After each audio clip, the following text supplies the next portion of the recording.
اس سے راضی ہو، اسے چاہیے کہ مجھ پر کثرت سے درود پڑھے، کثرت سے درود پڑھے۔ درود پڑھنے میں کام نہیں رکتا، یہ دھیان رکھیں، کام میں کوئی رکاوٹ نہیں آئے گی آپ کو۔ آپ دکان پہ بیٹھے ہو، آپ مستری ہو، آپ ٹھیلا چلاتے ہو، آپ کچھ بھی کرتے ہو، درود ایسا عمل ہے کہ آپ ہر وقت کر سکتے ہیں۔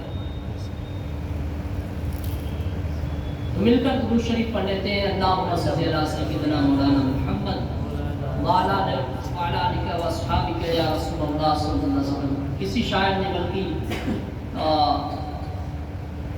جمیل الرحمن قادری رحمۃ اللہ علیہ یہ لکھتے ہیں، دولت جو چاہوں دونوں جہاں کی، کر دو وظیفہ نام محمد، روز قیامت میزان و پل پر دے گا سہارا نام محمد، پوچھے گا مولا لایا ہے کیا کیا، میں یہ کہوں گا نام محمد صلی اللہ علیہ وسلم۔ اچھی نیت بھی کرنے کہ انشاءاللہ اللہ کی رضا میں دین سیکھنے، بزرگوں کا ذکر سننے، صحابہ کا ذکر سننے، حدیث پاک سننے کے لیے انشاءاللہ بیٹھوں گا۔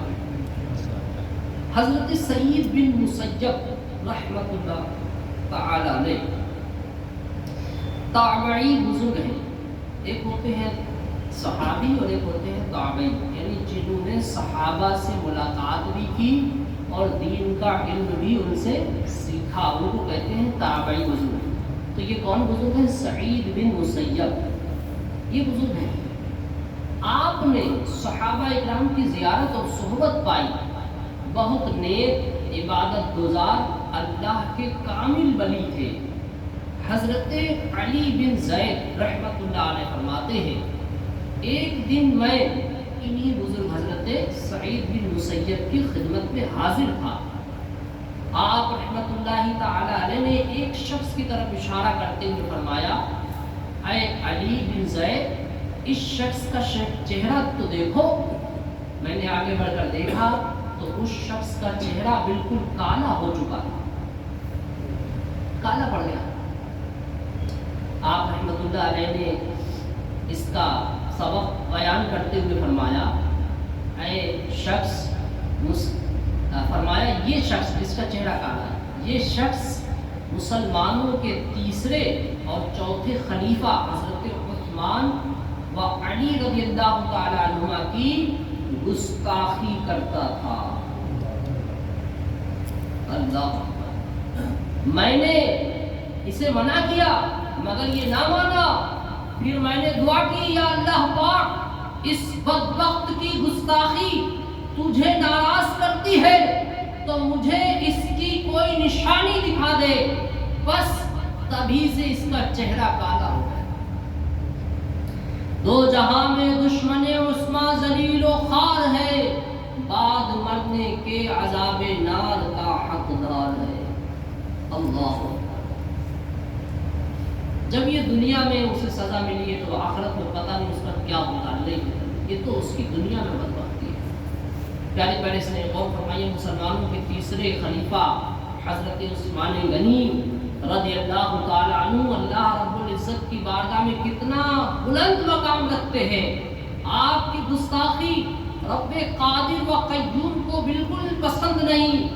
یہ ضروری نہیں کہ گستاخ عثمان کی دنیاوی سزا پر سب پر ظاہر ہو، البتہ یہ طے ہے کہ جو حضرت عثمان غنی رضی اللہ تعالی عنہ یا صحابہ میں سے کسی کا گستاخ ہے اور بغیر توبہ کیے مر گیا تو آخرت میں ضرور عذاب ہوگا، یہ طے ہے۔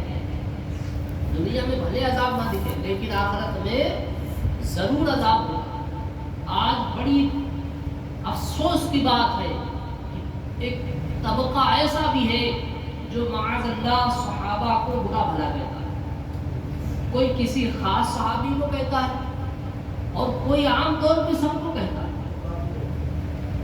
اس کا تو مطلب جنازہ نکلنی ضروری ہے۔ اس کا ہمیں چاہیے کہ ہم صحابہ کی عزت اور عظمت اپنی بچوں کی نس نس میں ڈال کے لائیں کہ یہی وہ مبارک ہستیاں ہیں کہ جن کی بدولت دنیا کے کونے کونے میں اسلام پہنچا، جن کی قربانیوں کی وجہ سے، جن کی اسلام کی محبت، دین کی محبت کی وجہ سے حدیث پاک جمع ہوئی، یہی تو ہستیاں ہیں. ہم تک حدیث پہنچنے کا ذریعہ کیا ہے؟ رسول اللہ صلی اللہ علیہ وسلم نے جو ارشادات فرمائے وہ ارشادات کس نے اپنے ذہن میں محفوظ کیے، کس نے اپنے سینوں کے اندر چھپائے؟